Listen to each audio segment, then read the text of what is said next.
Salut, aujourd'hui on se retrouve pour le nettoyage des fraisiers. Vous voyez, ça c'est pas un fraisier, alors il y en a un mais il est tout petit.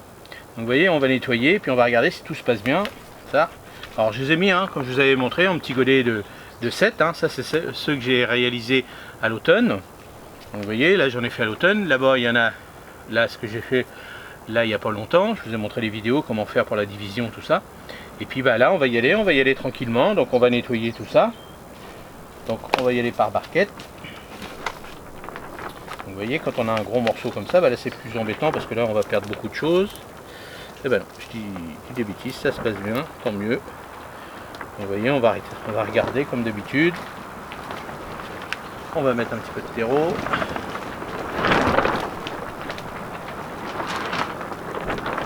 Et puis voilà. On va retirer ça. Alors celle-ci c'est une variété Marat des Bois.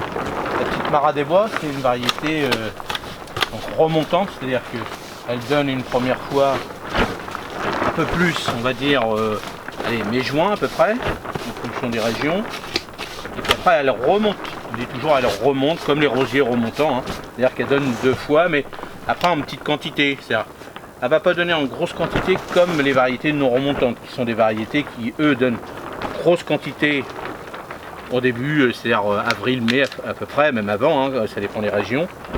Et là, ils donnent une grosse quantité, donc ces variétés-là, il faut les privilégier, par exemple, si vous faites des confitures. Parce que là, vous avez une grosse quantité, vous en avez plein. Que celle-ci, par exemple, vous l'utilisez, donc cette variété remontante, plutôt à manger. Comme ça, vous en avez toujours un petit peu. Allez, on va dire, il faut, pour être bien, pour 2 personnes, allez, une cinquantaine de plants à peu près. Prenez une cinquantaine de plants. Et là, vous avez, on va dire en pleine saison, allez, 500 grammes tous les 2-3 jours à peu près, on va dire à peu près comme ça. Mais après, ça dépendra des régions, ça dépendra du climat, tout ça. Si vous avez bien planté vos pieds de fraisier, mais bon, déjà, c'est déjà pas mal. Et puis, comme ça, vous vous régalez. Donc, vous savez que si vous en faut plus, allez, une centaine de pieds, mais ça va vite, une centaine de pieds. Donc là, moi, vous vous régalez. Si vous avez des petits-enfants, si vous avez petits-enfants, si vous adorez faire des tartes à la fraise, moi j'adore. La fraise, c'est vraiment un de mes petits fruits préférés. La framboise après. Framboise aussi, j'aime bien les petits coulis, mélanger ça avec des petits fromages blancs, des choses comme ça. Mais bon, il faut dire aussi que les fraises, ils ont du mal à arriver à la maison parce que bon, on en mange déjà beaucoup. Et puis comme ça, on sait la teneur en sucre dès le démarrage quand on goûte. Alors faire attention parce que c'est vrai que bien souvent il y a les oiseaux, les chats aussi, il y a certains chats qui aiment bien les fraisiers. Il y a les oiseaux, puis les limaces, alors ça ils adorent ça. Et surtout les oiseaux. Les oiseaux, donc ils picorent partout. Les guêpes, les frelons, les abeilles, tout ça. Bon, tout le monde, voilà, on nourrit un peu tout le monde quoi, mais bon, il faut faire des compromis aussi. Si on veut avoir des auxiliaires, tout ça, donc il faut leur donner un petit peu. Vous voyez, même là vous avez donné un semblant de fraise. Mais bon, à cette époque-là de l'année, ils pourrissent. Vous voyez, donc les fraisiers, si vous voulez pas les oiseaux, alors les filets c'est bien, mais après on retrouve les oiseaux qui se cassent les pattes, tout ça dedans. Alors, bon, moi j'ai eu déjà, à chaque fois j'arrive à, quand j'en mettais avant, j'arrivais à les sauver, mais bon. Il y a des moments, le chat vient manger. Alors si c'est un petit oiseau que vous ne connaissez pas, c'est bien, mais bien souvent on connaît, nous les jardiniers, on connaît le petit rouge-gorge, on connaît son petit oiseau, la merlesse et autres qui est là, on la connaît. Quand elle se fait bouffer par des chats, bon si c'est pas les nôtres ça va encore, mais si c'est les nôtres, c'est embêtant. Donc, mais bon, c'est comme ça, c'est la nature.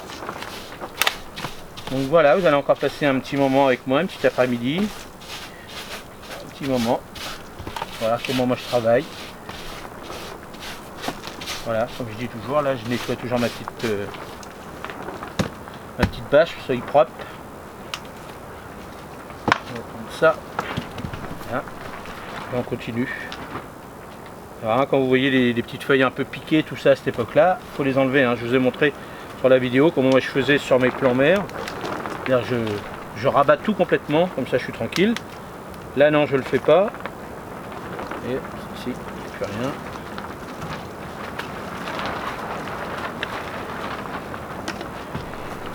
Celle-ci je fais pas parce que c'est pour ma vente là à la rentrée, c'est-à-dire maintenant dans 3 semaines à peu près. Donc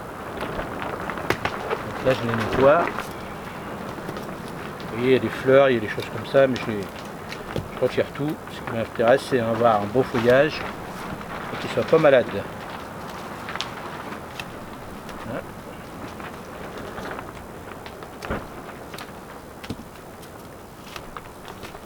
Tiens, voilà. On va le voir. J'essaie de vous mettre ça. Une belle chenille. Alors moi, ce que je fais, je les tue pas parce que c'est des papillons quand même. Bon, je sais que ça peut me bouffer. Je le mets dans mon pot. Comme je vais mettre ça au compost là-bas au fond. Après, voilà. Ça c'est mon choix. Hein. Alors c'est sûr quand j'en ai beaucoup. Alors celle-ci, cette petite chenille là. Alors je suis pas spécialisé dans les papillons des chenilles. Si quelqu'un l'a reconnu, qu'il me mette le nom du papillon, parce que ça, moi là-dessus, je suis pas fort. Mais voilà, je le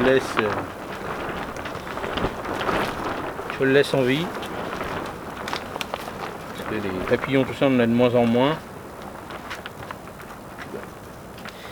Voilà. Ça va être plus embêtant. Alors quand on a ça, bah là on dépote complètement. Parce que là c'est pris dans les racines. Là, encore là.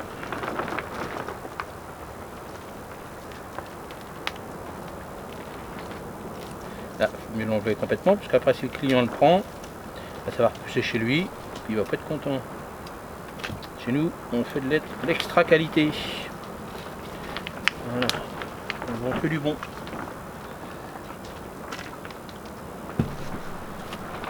Voilà.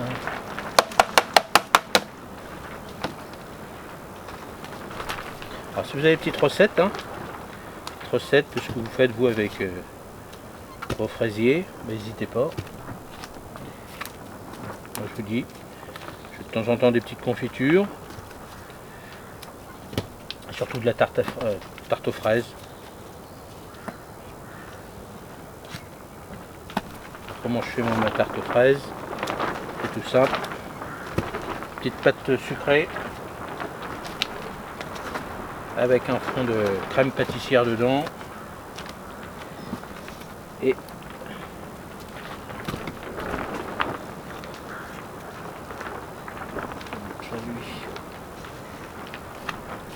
alors soit je fais alors je sais plus son nom ou pas, je fais une crème pâtissière aussi avec de la crème chantilly.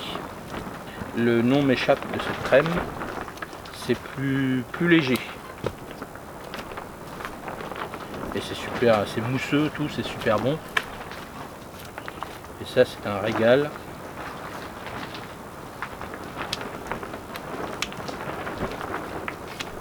Et puis après, on peut faire des confitures. Alors, il y en a qui mettent le poids égal au poids des fruits en sucre. Puis après, on attend. Mais bon, moi, une petite recette tout simple que moi, le grand-père faisait, c'était les fraises au vin. Alors, je déteste le vin, malheureusement, pour ceux qui adorent le vin. Mais fraises au vin, alors ça va. Ça allait, ça passait. C'est-à-dire que mon père aussi faisait ça. Des petites fraises bien sucrées. Alors, on rajoute une petite cuillère de sucre glace. Et puis un peu de vin dedans. Puis ça faisait une espèce de petite sauce, un petit accompagnement. Et c'était pas mauvais. La preuve, j'en mangeais quand j'étais gamin. Et j'avais pas cette odeur de vin. Alors, je sais pas si vous faisiez ça, les anciens qui nous écoutent. Je sais que vous êtes nombreux et nombreuses à me regarder. Et je pense que cette petite recette-là, vous la connaissez. Parce que dans le temps, le vin, on en buvait beaucoup. Maintenant aussi, mais moins. Donc voilà, donc là, je vais continuer tranquillement. Vous voyez, j'ai tout ça. Puis on se retrouve à la fin. Et voilà, c'est terminé, vous voyez. Ça a déjà notre gueule quand même. C'est mieux. Donc on va les laisser tranquillement là. Là, ils sont propres. Et puis moi, je vais les proposer à mes clients d'ici 3 semaines à peu près. Et puis ils vont se régaler comme d'habitude. Allez, n'hésitez pas à laisser des commentaires pour savoir si vous voulez des renseignements sur les fraisiers. Alors j'ai fait pas mal de vidéos dessus. Vous avez une playlist dédiée aux fraises. Donc là vous avez plein de choses dessus. Vous pouvez aller la voir. Et cette playlist vous parle des fraisiers. J'ai fait énormément, il y a je sais pas, plus d'une vingtaine peut-être de vidéos où là vous allez apprendre tout sur le fraisier. Allez, moi je vous dis à la prochaine et n'oubliez pas les matinales et surtout laissez-moi des commentaires, ça c'est important. Merci, allez à la prochaine.